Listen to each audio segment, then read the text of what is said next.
Hi friends, welcome to my channel. আজকে ছোট্ট একটা ভিডিও, গামছা দিয়ে চুল ঝাড়া। রিকোয়েস্ট করেছিলে যে গামছা ঝাড়ার যে আওয়াজটা হচ্ছিল না, দেখো স্নান করে চলে এসেছি আর চুলটা গামছা দিয়ে জড়িয়ে নিয়েছি। আর আমার যা পাশে সবেমাত্র স্নান করে এসেছি, আর আমার যা পুজো করছে, তাই পাশে শাঁখ ঘন্টা ঢায়ের আওয়াজ হচ্ছে ধুমধুম করে। জামা কাপড় শুকনো করতে দেবো, তখন ভিডিওটা বানাচ্ছিলাম বাড়িতে, দেখতে পাচ্ছ তোমরা। জল টপছে চুলে আর চুলটা জড়িয়ে রেখেছি।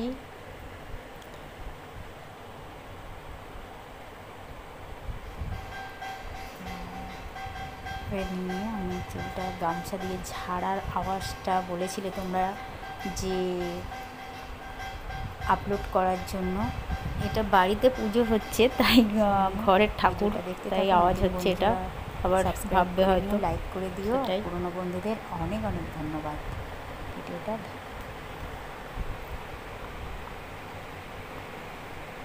যদিও আমার চুলটা ছোট, অতটাও লং নয়, তবুও আওয়াজটা পাবে তোমরা। এভাবে গামছাটা রোলিং করে নিয়ে শুকাচ্ছি, শুকনো করছি।